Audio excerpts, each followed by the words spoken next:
I'm Chris Cozen. I work in acrylics. Textures can provide surface interest to your compositions, and acrylic products have been formulated to offer many variations of texture. Today we'll explore some of those products and ways to manipulate them, ways to combine them and apply additional layers once they're dry. Bumpy, smooth, absorbent, non-absorbent, one product, more than one product, how to do it, when to do it. These are all the things we'll explore today in the wonderful world of texture. So let's get started.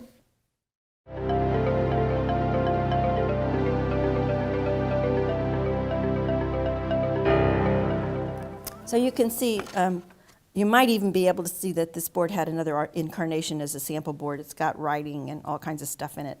And this one is more of a skim coat of molding paste, and I've done some knife work and some web work, which is just done with the bottom of a blade. This was a comb I used here. And I love when I have these spaces that are created by just skimming the molding paste over the surface. So I'm going to add a little paint to this. And molding paste and open paint are made for each other. The smoothness of application from the open paint on the very smooth surface of the molding paste is a happy combination. So I'm going to reach for a brush.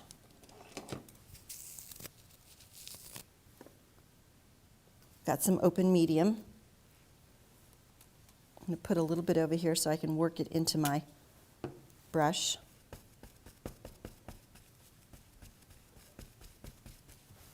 When I'm working with open, I don't want to introduce water too much. Just want to get that open medium into my brush, because that's going to give me a nice supple surface to work on. So first I'm going to add a little bit of quinacridone magenta and some of that medium, which will thin it out and give it a little more of a glaze-like appearance.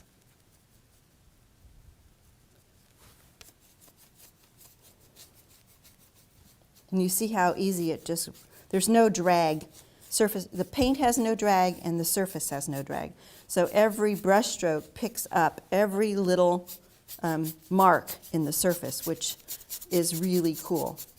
And I think that these are two products that are just made for each other. As I said earlier, there's a trick to impressing an image into these textural surfaces. I was talking about molding paste earlier, but any of the textural products can have this application use. So I have foam stamp. I collected a bunch of these a long time ago, and they are still treasures in my studio. And if you can't find them anymore, you can buy the sticky back foam in a lot of the craft stores and cut out and create your own images that can, or patterns that can be utilized this way. So I spray the surface of the foam, get the drips off, leaving the water on there, and I can push this now down into my product, get a good impression, and lift it out. And you see how clean, even to the point where there's no product on my surface. You cannot get a cleaner imprint. If I did it without the water, if I try to do this, you'll see how much, well, you'll see it pulls up on the surface, and it gives you a different kind of impression. So you want to have that cleanness, crispness to the lines, and this is one of the best ways to do it, just with a little water. I learned that the hard way after doing a lot of the ones that didn't come out quite so nice.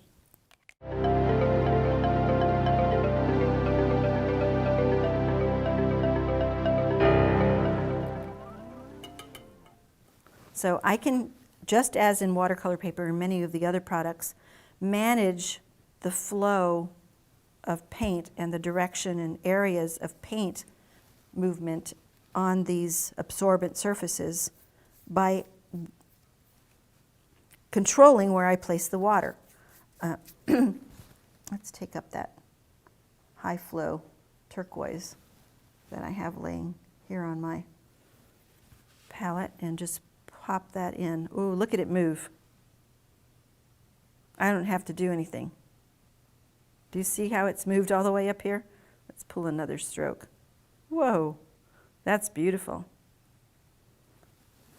Now the cracks really are having an opportunity to be seen. Look at that. And even though the water isn't moving out there, because it's traveling underneath the surface, the cracks over here are getting dark around here without the rest of the color moving into the top surface. It's traveling underneath where the cracks are made in the surface and moving along the ridges of the cracks. Fairly fascinating to see. It's almost like roots. Doesn't it look like roots to you, like a plant that's spread its roots? So if we take a little of that quinacridone and mix it in just a tiny bit with some wet, pull that in different places, you can see how the one pigment pushes the other quite beautifully. So we can marry these two sections of the glazed area with the non-glazed area.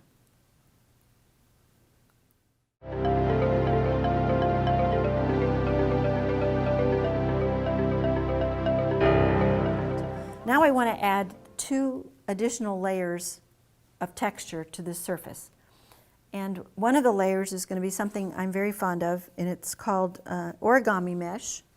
And you can find it in some origami stores and in some big box art supply chains.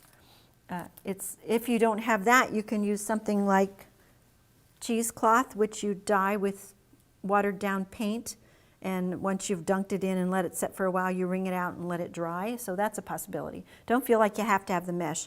I just happen to have quite a bit of it, and I found this blue that I think really goes well with this piece, and I'm going to first adhere those to the surface. So I'm going to use heavy gel gloss now because my final layer is going to be a shiny layer, and I want to use something that's not going to fight with that. So I'm going to put a nice coat of heavy gel gloss down on my surface. And here you can even see as I'm doing that how it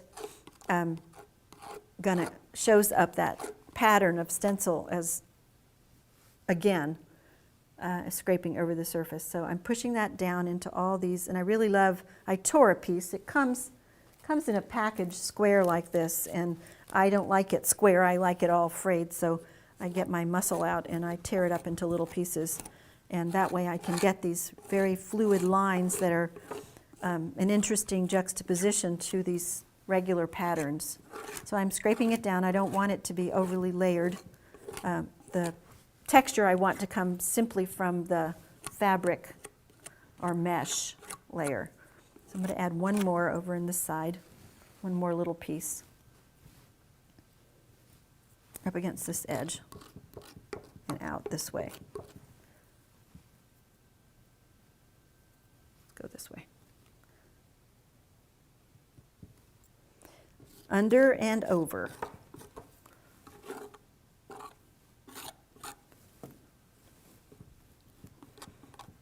Multiple layers of texture just make things richer and more complex. And if I were to leave it like this and not add an additional layer, after this product were dry, after this product had dried, I'd be able to think about the spaces created by these long lines, and maybe they would tell me another kind of application. Maybe they would tell me paint inside them. Maybe they would tell me, oh, this needs more pattern somewhere.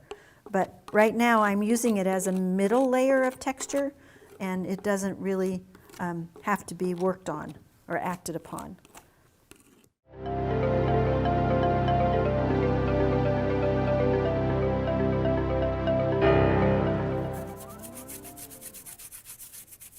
And I'm going to wipe it back. Now you have a better sense of where it is. And you see where the product is, its variations are now. And that's going to help us when we go to add in, say we want to add in some cloud shapes. very roughly. You can pick up some heavy body paint and come in underneath some of this stuff and just sort of start working in some. There's a little too much blue on my brush, but that's okay. There we go. Some spaces that will eventually lend themselves to, and I'm doing this very quickly, as you can see. I'm not spending a lot of time processing exactly how my clouds are going, but I'm blocking in some color, and you can do that. I just wanted you to see where this could go. People often ask me, how come my paintings look fairly refined? And one of the things I see a lot of people do in my classes is that they make their strokes all in one direction. And that oftentimes leads to something that feels very stiff. But I tend to move my brush around in a lot of ways, and it's almost scumbling in effect. You can see how quickly that scumbling effect really brings different stages of light and dark to the surface. Of course, we can always go back in there with more dark, tiny bit of dark, Payne's gray, little open Payne's gray to put in some, just sort of add a little bit more movement to the surface.